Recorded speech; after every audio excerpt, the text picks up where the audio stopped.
சொல்லிட்டு போயிடுச்சு. எதுக்கு நான் சொல்ல வர்றேன்னு கேட்டா, இந்த கணவன் மனைவி அவங்க பேசின சம்பந்தத்துக்குள்ள பார்க்க கூடாது யார் தடுக்கிறார்களோ அவர்கள் நபிகள் நாயகத்துக்கு எதிராக நடக்கிறார்கள்.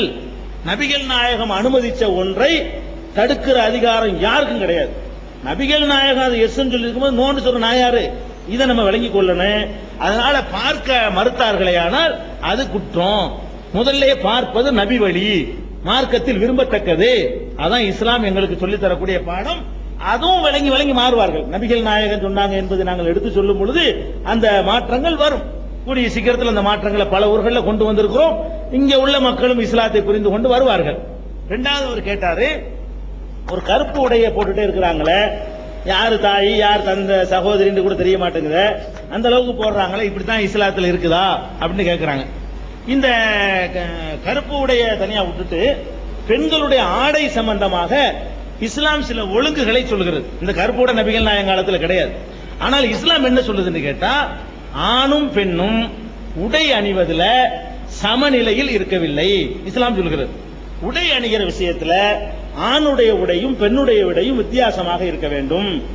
என்ன வித்தியாசமா இருக்க வேண்டும் என்றால், பெண்களை பொறுத்தவரை அவர்களுடைய முகம் வெளியே தெரியலாம், அவங்களுடைய கை வெளியே தெரியலாம். அந்நிய ஆண்களுக்கு மத்தியில், அண்ணன் தம்பி அது மாதிரி உள்ளதுக்கு மத்தியில் இல்ல, அந்நியர்கள் மத்தியில் வெளியே போகும் பொழுது முகம் தெரியலாம், கை தெரியலாம், மற்ற பகுதிகளை நீங்கள் மறைத்துக் கொள்ளுங்கள்.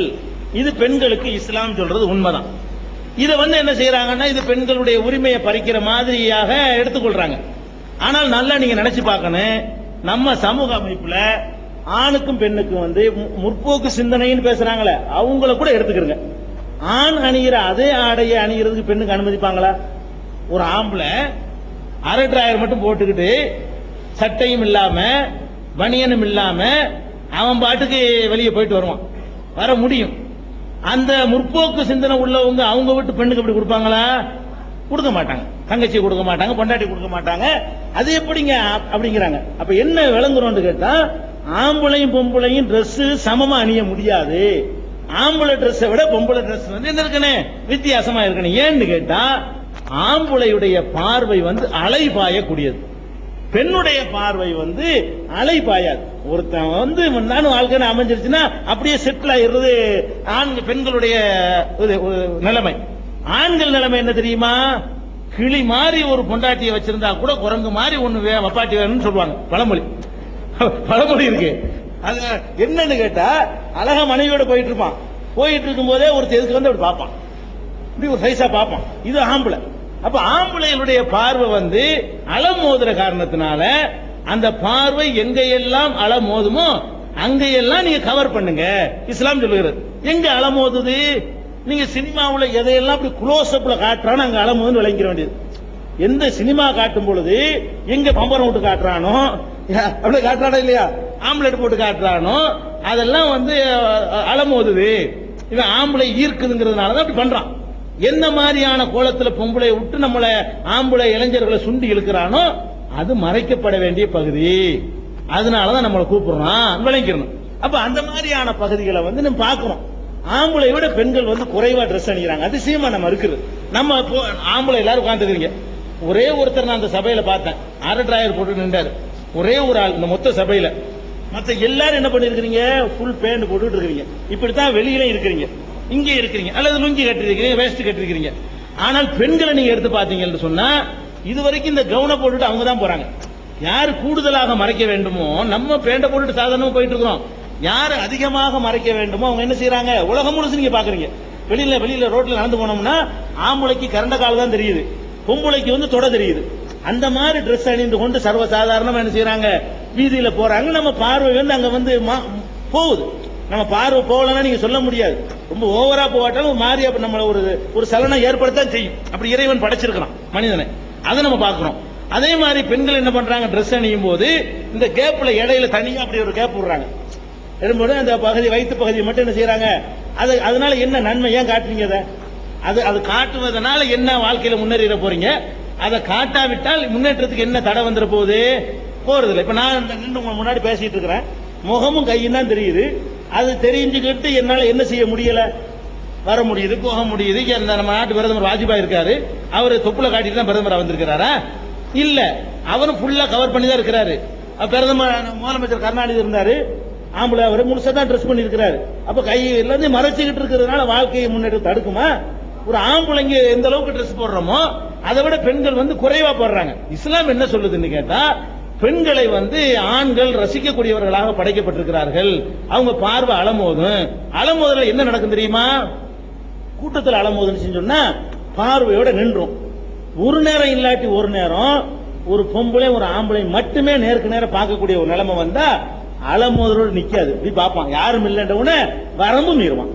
அதாவது பார்த்துட்டு சும்மா போறது காரணம் என்னன்னா, 4 பேர் பாக்குறதுனாலதான் பார்வையோட போயிட்டு இருக்கிறான். காரணம் என்ன? பார்வை 4 பேர் நீங்க பிடிச்சி பேசி விடுவான்ல, அதுக்காக வேண்டி பார்த்துட்டு போயிட்டு இருக்கிறான். ஆனால் வேற யாரும் இல்ல, இப்படி தனியா ஒரு ரோட்ல ஒரு 10 மணிக்கு போறான், ஏதோ ஒரு காரணத்துக்கு பொம்பளை தனியா வர்றா, இந்த மாதிரியான கோலத்துல இவனும் போறான்னு யாரும் பாக்குறான், என்ன வேணாலும் செஞ்சு விடுவான். அப்ப அந்த மாதிரியான ஒரு நிலைமையெல்லாம் இருக்கிறதுனால பெண்களுக்கும் பாதுகாப்பு இல்லை. ஈவ்டீசிங்ல இருந்து என்னென்னமோ நடக்குதுங்கிறோம். அதெல்லாம் நடக்கக்கூடாதுன்னு சொன்னா அவர்கள் அந்த அந்த ஆண்கள் அவங்கள ஈவ்டீசிங் பண்ற அளவுக்கு உள்ள டிரெஸ்களை குறைக்கணும். இன்னைக்கு மகளிர் அமைப்புகளை அறிவுரை சொல்றாங்க. நீங்க ஏன் அப்படிலாம் எந்த அளவுக்கு போடுறாங்க தெரியுமா? அப்படி இறுக்கமான பேண்ட் போட்டு பெண்கள் போட்டு போறாங்க. பெண்கள் இறுக்கமான அந்த பேண்ட் போட்டு போனாங்கன்னு சொன்னா அது ஒரு ஆணுக்கு சபலத்தை ஊட்டுமா ஊட்டாதா? ஊட்டும், கண்டிப்பா ஊட்டும். அப்ப இஸ்லாம் என்ன சொல்லுதுன்னு கேட்டா, முகம் தெரியலாம், கை தெரியலாம். அது கருப்பு உடனே இஸ்லாம் சொல்லல. கருப்பு சில பகுதியில் இந்த பகுதியில் கருப்பு வச்சுக்கிட்டாங்க, தஞ்சாவூர் பகுதியில் வெள்ளை இது பண்ணுவாங்க. எங்க பகுதி ராமநாதபுரம் பகுதிக்கு போனீங்கன்னா சேலையவே அந்த மாதிரி ஃபுல்லா கவர் பண்ற அளவுக்கு ட்ரெஸ் பண்ணுவாங்க. சேலையத்தான் கட்டுவாங்க, அதுவே முழுசா கவர் பண்ணும் எல்லா பகுதியுமே. அந்த மாதிரி பண்ற அளவுக்கு என்ன செய்யும், சட்டை கூட ஃபுல் ஹேண்டா போட்டுக்குருவாங்க. அந்த மாதிரி எல்லாம் போடக்கூடிய அளவுக்கு எல்லாம் செய்யறாங்க. ஒரு குறிப்பிட்ட ட்ரெஸ்ஸை இஸ்லாம் வலியுறுத்தவில்லை. நீங்க என்ன ட்ரெஸ் வேண்டாலும் போடுங்க, அது மறைக்கணும். முகம் தெரியலாம், கை தெரியலாம், மற்ற பகுதியெல்லாம் மறைக்கிற அளவுக்கு போடுங்க. ஒண்ணு. ரெண்டாவது, அப்படி போடக்கூடிய ஆடைகள் இறுக்கமா இருக்கக்கூடாது. போட்டும் போடாத மாதிரி போயிடும். நீங்க முழுசாவே போடுறீங்க, ஃபுல்லா இறுக்கமா போட்டீங்கன்னா என்ன ஆகும்? போட்டது ஒண்ணுதான் போடாது. ஆம்பளை இறுக்கமா போட்டா ஒன்னும் பெருசா பாதிக்காது.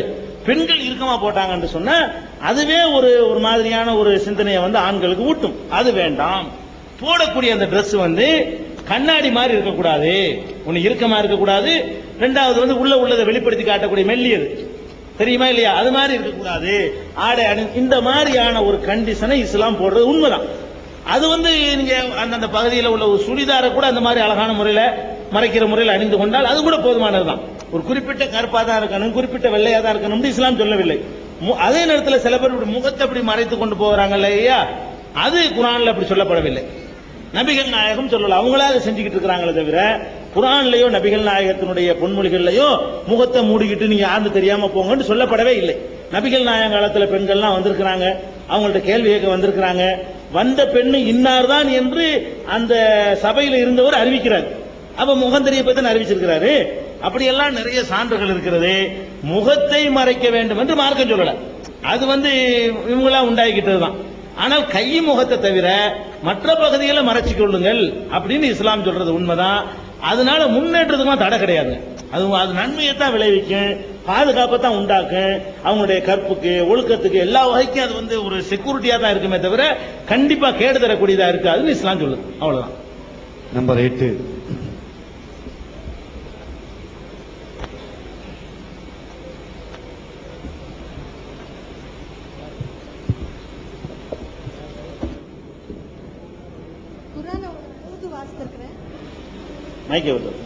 மனப்பாடமா கேட்கிற அளவுக்கு எனக்கு தெரியாது. எழுதி வச்சே கேட்கலாம், எழுதுன அப்படி படிக்கலாம்.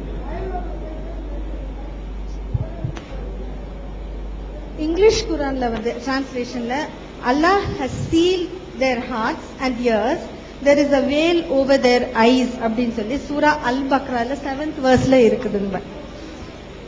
அதுக்கு முன்னாடி வர விளக்கம் இஸ்லாத்தை ஏற்றுக்கொண்டவர்களுக்கு மறுமையில சந்தோஷம் இருக்கு, நல்வழி இருக்குது. ஏற்காதவங்களுக்கு நல்வழிய சொல்றதுனாலயும் பிரயோஜனம் இல்ல, சொல்லாம இருக்கிறதுனால எந்த ஒரு அர்த்தமும் இல்ல அப்படின்ற மீனிங் வருது. அதுக்குண்டான ரீசனும் கொடுக்கப்பட்டிருக்கு.